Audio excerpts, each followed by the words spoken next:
Assalamualaikum warahmatullahi wabarakatuh. Perkenalkan, nama saya Alivia Alvaretarana Zakia, kelas 10 Farmasi 3, nomor absen 4. Saya di sini akan menceritakan salah satu sejarah kerajaan Hindu-Buddha, yaitu Kerajaan Kutai.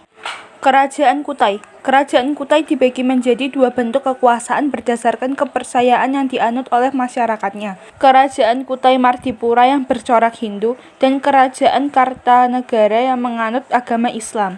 Raja Mulawarman. Mulawarman adalah anak Aswawarman dan cucu Kudungga.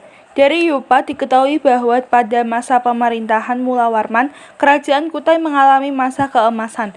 Wilayah kekuasaan meliputi hampir seluruh wilayah Kalimantan Timur. Rakyat Kutai hidup sejahtera dan makmur. Letak geografis. Letak dari Kutai yang berada di sekitar aliran Sungai Mahakam merupakan potensi yang besar bagi penduduk Kutai untuk melakukan kegiatan bertani. Letak geografis Kerajaan Kutai yang berada menjorok ke daerah pedalaman menyebabkan Kutai menjadi tempat yang menarik sebagai persinggahan bagi para pedagang dari Cina dan India. Hal inilah yang menyebabkan pengaruh Hindu masuk ke Kutai, serta membuat kegiatan perdagangan menjadi bagian dari kehidupan masyarakat Kutai. Masa kejayaan. Masa kejayaan Kerajaan Kutai berada pada masa pemerintahan Raja Mulawarman.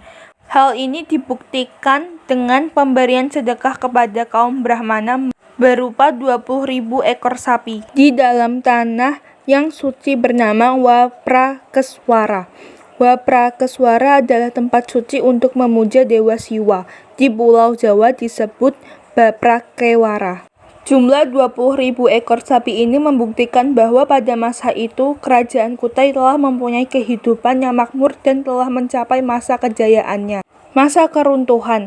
Kerajaan Kutai berakhir saat Raja Kutai yang bernama Maharaja Dharma Setia tewas dalam peperangan di tangan Raja Kutai Kartanegara ke-13. Aji Pangeran Anom Panji mendapa pada abad ke-16. Perlu diingat bahwa Kutai Martadipura berbeda dengan Kerajaan Kutai Kartanegara yang ibu kotanya pertama kali berada di Kutai Lama, Tanjung Kute. Kutai Kartanegara inilah di tahun 1365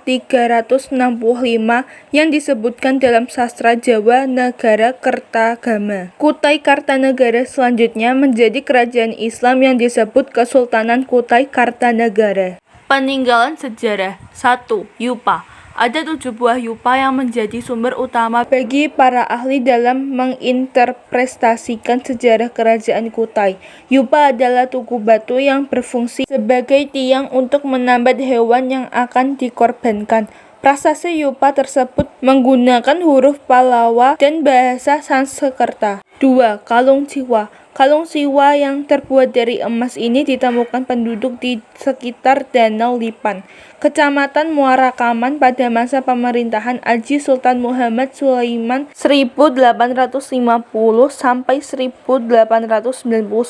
Kalung itu kemudian diserahkan kepada Sultan yang dikenakan pada pesta adat dan pelantikan Sultan baru. Kura-kura emas. Menurut riwayat, datanglah ke pusat Kerajaan Mulawarman beberapa rombongan perahu negeri Cina yang dipimpin oleh seorang pangeran yang ingin meminang salah satu putri raja yang bernama Aji Bidara Putih. Setelah lamaran diterima, sang pangeran mengantarkan barang-barang pertanda kesungguhan untuk memperistri sang putri berupa perhiasan dari emas dan intan, termasuk diantaranya adalah kura-kura emas tersebut.